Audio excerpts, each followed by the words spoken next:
Hello and welcome to the Field Engineer channel. Today we are speaking with Matt Neal, who is a radiotherapy service engineer. Welcome, Matt.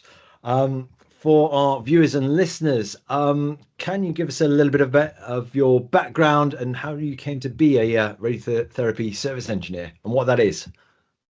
Well, first, thanks, Charlie, for having me on. And yeah, radiotherapy service engineer, we take care of the radiotherapy equipment in cancer centers. Linear accelerators is the technical term for them. And we just service and maintain those and keep them running so that the cancer treatments continue without any interruption. Uh, and yeah, in my background, I served in the U.S. military on a submarine. And really, when I was in there, I was a technical rate and learned electronics and learned uh, computers, hydraulics, mechanical, electrical. Really, a kind of a jack of all trades, get to learn a little bit of everything.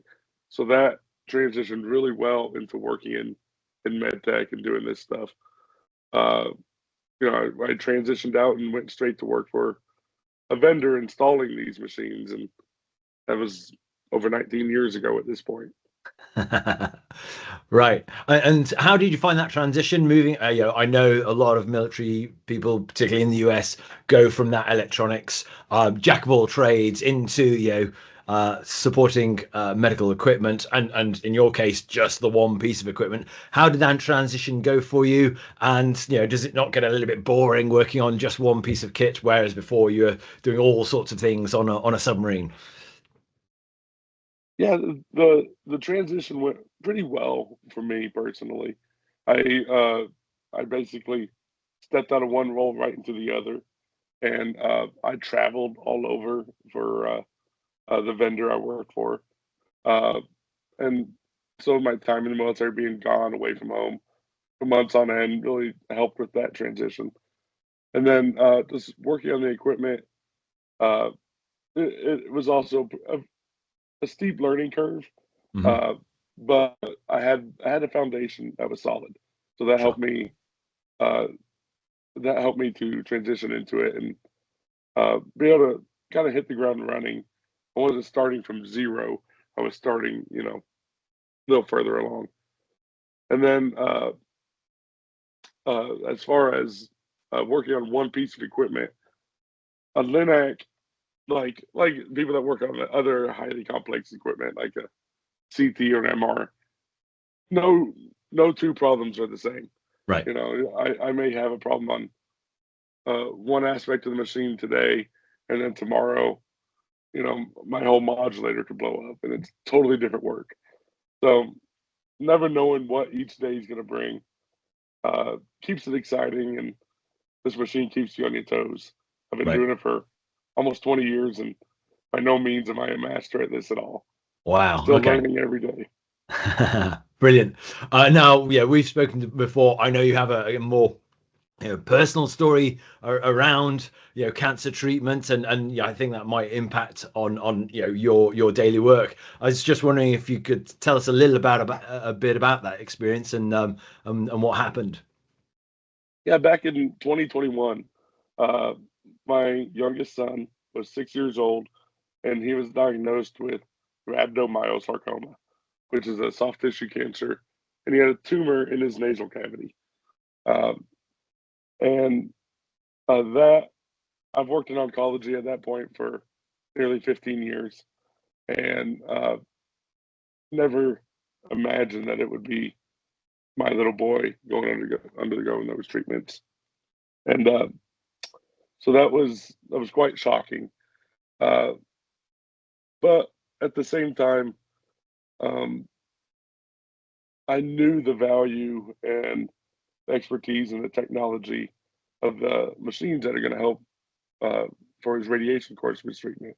Right. Uh, the doctors told us, they said, most patients are more scared of the radiation side than they are the chemotherapy side. And I was kind of the opposite. I know about radonc. I've been doing that forever. But the chemo side, I didn't really know much about. So that was more intimidating. Mhm. But it was quite the journey. He's great now. We just had his scans last week. Came back clean. He's a good, Excellent. healthy kid.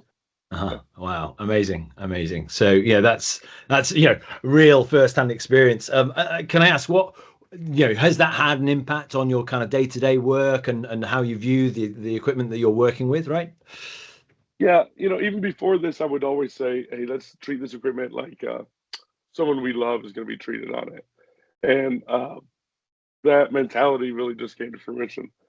Like there was a night in particular where machines went down at the end of the day, and myself and one of my colleagues was there late into the night. We had the machine torn apart, and then got it fixed. So I show up at 7 a.m. the next morning for my son's treatment. No one there knows that this whole machine was torn apart the night before.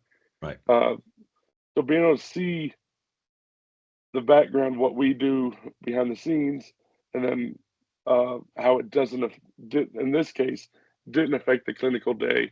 They were able to continue treatment, uh, blissfully ignorant of the work that we had done. Right. Of course, the machine was checked by physics and all that, but as far as the therapist and the patients, they had no idea. Yeah. Um, Yeah. and so, with that mentality, I kind of approach it the same way, and I take pride in, I go in there at night and do whatever maintenance, whatever repairs I need to do, and that next morning they're up and running. Right. Right. And for our audience, I mean, we can't stress enough how important the uptime of these linear accelerators is, right? I mean, it's one thing if you're in hospital and some piece of equipment isn't working where you can just go and get another one. That's not the case here, right? These things need to be up and running. Otherwise, people's treatment is delayed, which, has a real serious impact on cancer patients, right? Yeah, yeah. My site has I've got 4 machines total, 3 at my main site, and they're all different variants of Linac. So we can't move even within the site. We can't move patients from one to the other. So if one machine goes down, those patients can't be treated. And as we all know, cancer is something that you have to treat and you have to be aggressive with it. So Mm. if I'm down for a day, that person's going to have to be the treatment's going to be delayed, and if we're down for an extended time, then that could be detrimental to their cancer treatment. Mhm. So Mhm. it's imperative that we get these machines back up as quick as possible. Yeah. Okay. I just wanted to move tack now. You do some work with the Radiotherapy Service Engineer Association, the RSEA. Can you tell us a little about their mission and what your role is within the organization? Yeah, I've been a member for the better part of 10 years, and I'm currently serving on the board. And we're really uh, want to build a community of the third party and in-house Linac engineers, and we're stationed here in North America. We have a sister organization in Europe, but we really want this to be a global group because the vendors have so much information and they've got the inside track on repairing things. But so many of our hospitals can't afford to pay the vendor price for a contract. So by having this community, we have so much knowledge out there of the hundreds of engineers that we've got that are members that we've got a Discord channel, we've got an email list server, and we just want to be able to share information. And so Right. when we've got an engineer in Canada who has a down machine, we can have someone in Florida that can help them out and give them advice on because we've all seen all these different weird problems. So let's Mhm. work together and get and build it. We have an annual meeting that we have where we get together and have a lot of presentations and stuff, but we're really looking to build the base and build the community so that we can have not just our annual meeting, but we're helping each other each and every day. Right. So if people want to get involved, all they need to do search for the Radiotherapy Service Engineer Association, and presumably there's some way to contact the organization and get involved, right? Yes, sir. We've got a website. It's Linac Eng, so linaceng.org. and or you can just go Google the RSEA name and become a member. It's free to join. You can pay and become a full member with some added benefits to that. Uh, but then you can join our we've got a Discord server, and there's lots of activity on there. Engineers from all over the world helping each other out. Brilliant, brilliant. Okay, and how do you suggest we encourage more people to choose a career in field service? You know, what is it that you know, you find, you know, alluring? What is it that has kept you in this kind of type of work? Yeah, I think it's I think for every little boy or girl that likes to wanted to take a radio apart and put it back together, I think, you know, anyone that likes to tinker, this this work is for all of us. You know, uh, we have so many young kids that I know of in my own family that they like technology and they're steered towards the IT world, and that's great.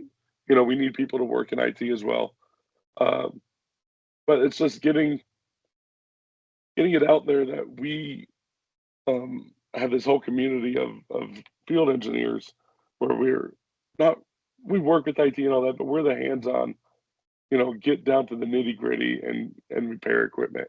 Mhm. And I think there's a lot of allure to that, but people just don't know about or don't we don't do a very good job of advertising what Mhm. we do. And you know, things like the field engineer is a great way to spread that message and expose what we do and hopefully bring young eyes to it. Excellent. Yeah, thank you very much. So I asked this the next question quite a lot of, you know, those with, you know, experience of having been in field service. You know, what advice would you give to, you know, someone who's just starting out in field service? What is it that they can do if they want to get stuck in, get involved, or progress through their career? Yeah, I think just finding that first step, you know, is tough. You know, I think that's a block we have sometimes that we want people to go to college and do all that, but just get that first um I don't know what the right word is. Get that first involvement in it. Find a local biomed department in a hospital, find a repair shop or something like that where you can get involved and get started there. And just don't be afraid to mess something up. When I first started, I broke a board and I thought, oh, I'm done. They're gonna fire me. And my coworker laughed. He said, I've broken 100 of those. It's not a big deal. So don't be afraid to get in there, hands on, fix stuff, and don't be afraid to try new things. Yeah. Um, I I went in house several years ago for another facility, and I was part of the whole radiology team, and I was exposed to so much more. I learned X-ray and ultrasound, and just how a hospital works outside of Radonk, Mhm. and just learning X-ray outside of what I already do. All that stuff just made me such a better tech. So Mhm. don't be afraid to try new things, even when you're pigeonholed like I am at this point. You can still get out there and learn new aspects of it and always become a better engineer. Yeah. Yeah. Brilliant. Any other messages that you wanted to share with the field engineer community at this point? Yeah, just that's build community. Mm. Things like this podcast and the RSEA and there's other organizations. You know, just building community amongst ourselves and uh, you know we need to work together to keep bringing people in and get these young people to help us out because us old guys aren't going to be around forever. We need the help. Absolutely. Yeah, I don't want to consider myself old yet, but yeah. I Yeah. wasn't throwing you in that. I was Yeah. myself. Yeah, I'm not taking it personally, but you're right. Yeah, we want to encourage people to take up this, amazing and worthwhile work that we've done in the past and continue to do into the future.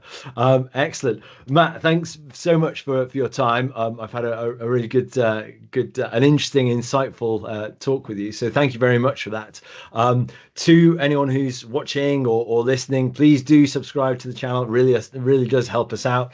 And if you want to get involved in the field engineer community, there's lots going on. You can get in touch either through this medium in terms of comments or on the website. Just drop us a note, get involved. There's lots going on. So thanks very much, Matt. Again, thank you very much for talking to us, and we'll see you on the next one.